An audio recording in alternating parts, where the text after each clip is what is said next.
there's a narrative that still bounces around where there's a suggestion that the royal family were a little bit too quick with Meghan and Harry, and that if they'd taken their time, they could have found a place, given them a bit more leeway, and Meghan and Harry could have been successful in the, back in the royal family. They didn't have to run off. They could have stayed here if the royal family had acted better and found a role for them. Looking at these failures, looking at the rebrand, the mess that she's got into, maybe I'm starting to think that we actually did have a lucky escape. No, actually, the first year after they were married, they were sensational. I mean, I covered every event they did. The crowds were huge. She embraced it, and Meghan was fantastic. She just embraced it, and she was a huge success. There's no reason with that. And Harry and her were a great team. So they were very, very big, and massive coverage. Every paper, every newsreel covered their events. So it wasn't that the decision was hers. She wanted to go and live back in America. She wanted to commercialise her status as a member of the royal family, and she's done it brilliantly. Now she's had a hiccup now with the jam, and a mascot sign. But as Jack says, if it's a success, if she gets a success, then it's right. But a lot of businesses fail. A lot of businessmen, start businesses and fail, but they carry on and eventually have a success. Well, perhaps she will. Because what she's great is great at presenting herself. Whatever the disaster, you never know it when she's talking about it. It's as though it's just a little thing we've got to deal with. The fact that someone could sue her here and sue her there doesn't seem to worry them. They're good at suing themselves. So it's. Well, she keeps reinventing herself, keeps remorphing, regenerating like Doctor Who or something. It keeps coming back time after time after time with a new project or a new idea or a new Instagram video or a. And she sells it, and she sells it. She sold it already to Netflix, so she's already ahead. The fact that she's just got to find a new name and just hope the jams taste very well, because otherwise it'll fail again. Will you buy some, Arthur? Well, I'll give it a go. You mentioned about Jack about she made one of the best projects or one of the most successful ways that she could actually have a career would be an actress. Am I right in thinking? Please tell me if I'm wrong. Am I right in thinking that she is now a social media influencer? Yeah, well, I'd say that she effectively is a social media influencer. I mean, the essence of an influencer is that they're supposed to be persuading people to buy things using social media.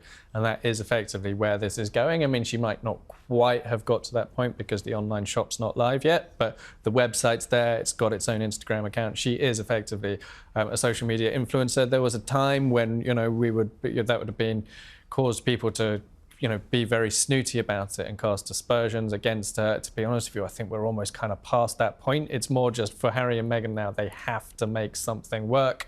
There's no point worrying about whether people are a bit snooty about influencers. They just have to really land this because, the Polo show didn't really flop. It didn't really land, it flopped. All their other Netflix shows, apart from the one that trashed the monarchy, have flopped effectively. Harry, in Polo, he didn't even really seem to be trying. Like, he really phoned it in. The cameras were right there filming him, and he didn't give them an interview. So they've got to do something. They've got to make something work. Otherwise, it's the case of living off the money they've already made. And with the security bills they're going to be facing every year, I don't think they've got enough yet. Yeah, the two biggest shows, the biggest money-making shows was Harry's book. And three, Oprah Winfrey and the Netflix series, as you say, Trashing the Royals. That was hugely successful, but they can't keep doing that because there's not a lot more to say. And he's obviously, unless they make a success of this, I think they may have to come back. Oh no! Just finally on this strict topic, we've seen this video of Meghan. Or Arthur hasn't seen it, but I will play it to you later, Arthur. You've got to watch it. Oh, yeah. Can't wait. We've seen this presentation of Meghan on Instagram. What do you think is the real Meghan? Is this the authentic Meghan? Is it the mum in California that wants to show her life and show her lifestyle and talk about wellness and show off her food? Is it the Meghan that we saw working with the royal family, where we are hearing that she rubbed people up the wrong way and fell out with everybody, or is it the Meghan that we saw on Oprah, where she was kind of criticised, where she was very angry and having settles to score? Are we now seeing an authentic Meghan? I think Meghan really struggles not to perform as soon as the cameras are on, and that's why she was absolutely perfect for acting. You know, this was the perfect career for her because she is somebody who wants to perform and maybe does struggle to be herself a little bit. And it is, with some people, you know, I've known people where it's very difficult to get down to the really authentic person because they, I don't know, mask or whatever you might say. You know, they are natural performers in public, and it's very, very difficult to get past that performance. But that is exactly the reason why acting was the perfect career for her. She was good at it, and it you know, there's this absolutely perfect project sitting right on the table in front of her, which is just get the gang back together and do Suits. Yeah. Arthur, what do you think what is the authentic Meghan? Are we seeing that now? I don't know if I've seen it yet, no.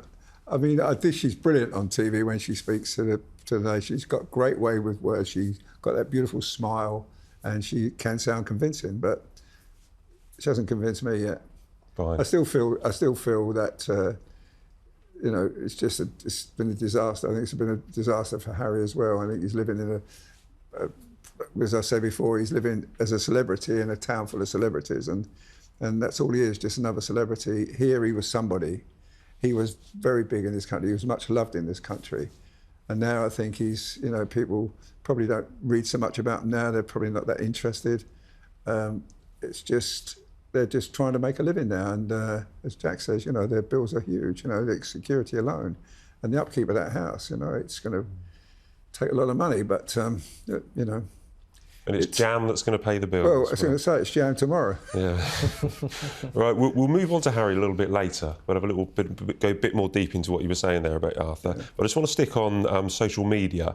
There seems to be a little bit of a social media tit for tat between possibly the Waleses and the Sussexes. Meghan launched her Instagram page, well, officially kind of on January the 1st, was it, when she was riding in the sand? And she's many videos in the last couple of weeks, particularly from Invictus. But William and Catherine seem to be doing a lot more. We saw this week the sketches that the princes, that are drawn and they put them on. We've seen videos of Catherine on a school bus. We've seen William with a social media influencer, a TikTok star just a couple of weeks ago. And on Valentine's Day, we had William and Catherine looking cosy for Valentine's, a little heart, and then Harry and Meghan sharing a kiss on Meghan's Instagram page. Is there a subtle war going on between them online? Well, you could put the kiss down to the fact they're 8 hours behind us in California, so they probably were going to do it anyway. It could be, but no. I think that's just it's flim flam, really. I mean, social media. Look at it one day, it's gone the next, you know, and that's how I feel about it, you know. And the fact, you know, George's drawings weren't very good. I didn't think he didn't look like he's going to have an art career in front of him anyway. Well, they wouldn't tell us who had drawn what. We had to work it out ourselves. There's one that's definitely much better than the others, which I suppose you'd assume is George because he's older, but it did sort of feel, I could imagine it being Charlotte. I don't know, you can't be certain really, can you? But I think there was 100% definitely a massive rivalry between the Sussexes and the Waleses, dating back to when they were sharing a private office at Kensington Palace. And this sort of thing, you would absolutely cut and dry say 100% massive rivalry. They would want to be competing and outdoing each other. So there probably is a bit of that. I mean, it's hard to move past that. I'm sure that there is an instinct to want to outdo the other couple, whether it's the Waleses or the Sussexes.